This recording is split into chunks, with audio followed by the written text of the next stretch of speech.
Conseils et astuces pour votre plan de financement si vous achetez dans l'ancien avec des travaux. C'est parti! Bonjour, c'est Jean-Yves Toul de Meilleur Taux, courtier en prêt immobilier donc à Saint-Sébastien-sur-Loire. Aujourd'hui, on s'intéresse à votre argent et plus précisément à votre plan de financement. Demain, si vous achetez dans l'ancien et que vous devez réaliser des travaux, je vais vous décrypter justement ce à quoi ressemblerait votre plan de financement. Et je vais vous délivrer également quelques astuces qui vous permettront d'économiser des milliers d'euros. Alors la première astuce, elle est basique et pourtant elle est essentielle. Il faut vous faire accompagner par un professionnel du bâtiment, par exemple un maître d'œuvre ou un courtier en travaux. Si demain vous visitez donc un bien et que derrière il y a des travaux à réaliser, premièrement vous aurez un chiffrage bien précis. Deuxièmement, vous aurez de la visibilité sur le coût des travaux induits, et ça c'est important. Et troisièmement, ça vous permettra d'aller négocier votre bien immobilier, puisqu'en fonction de la somme retenue pour les travaux que vous aurez identifiés avec ce professionnel, ça vous permettra tout de même d'aller négocier le bien à la baisse. Alors, la deuxième astuce. Désormais, ce qui va être important, une fois que vous avez chiffré vos travaux, il faudra distinguer vos devis. Pourquoi? Puisque sur un plan de financement, donc par exemple ici, vous avez un plan de financement que j'ai pu réaliser pour un client, j'ai optimisé les conditions. Comment? Tout simplement, via un prêt à taux zéro et via un éco-PTZ. C'est deux financements bien distincts, deux lignes de crédit. Comment procéder? C'est très simple. Vous avez des devis, travaux dits classiques. Si vous êtes en zone B2 ou C, vous pourrez obtenir un prêt à taux zéro. Généralement, ce prêt à taux zéro, il est déclenché via un minimum de montant travaux.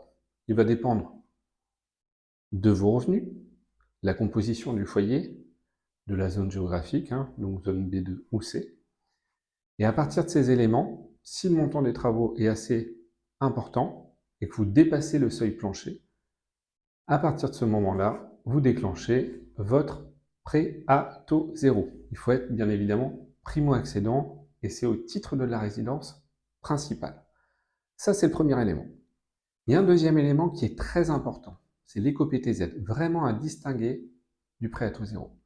Vous faites des travaux de rénovation énergétique, en contrepartie, vous bénéficiez jusqu'à 50 000 € sur une durée de 20 ans. Voici la liste, il y a plusieurs travaux. Vous avez notamment le changement des fenêtres, vous aurez également la possibilité de faire de l'isolation par l'extérieur, la pompe à chaleur, enfin, voilà, il y a quand même différentes possibilités de travaux qui vous permettront d'obtenir ce financement. Donc concrètement, comment ça se matérialise sur votre plan de financement? C'est ce qu'on va voir tout de suite maintenant.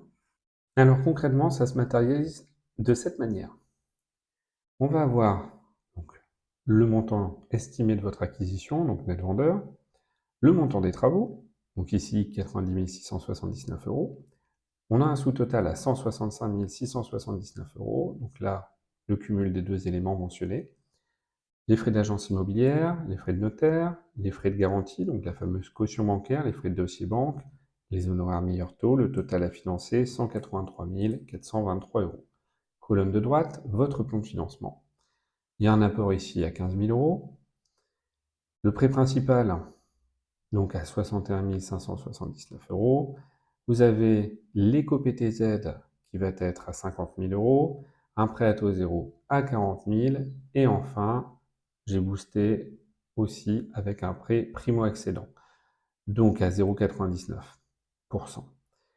Donc vous voyez bien qu'en fait ici, vous avez véritablement la possibilité de baisser radicalement votre taux moyen, puisqu'on va aller cumuler différentes lignes de prêt permettant d'optimiser votre financement et de vous faire économiser des milliers d'euros. Donc si vous avez un projet immobilier et que vous souhaitez réaliser des travaux, je vous invite fortement à me consulter pour qu'on puisse dans un premier temps regarder ensemble le meilleur montage, voir éventuellement les aides auxquelles vous pourriez prétendre, et puis derrière justement calculer une enveloppe d'emprunt qui va correspondre à vos critères. Et in fine, bien évidemment, allez-vous négocier les meilleures conditions de financement. Donc je reste à votre disposition, mes coordonnées comme d'habitude s'affichent juste là. N'hésitez vraiment pas à me consulter si vous avez la moindre question, n'hésitez pas également à les poser en commentaire, j'y répondrai comme d'habitude. Je vous souhaite une excellente journée, je vous dis à bientôt, au revoir.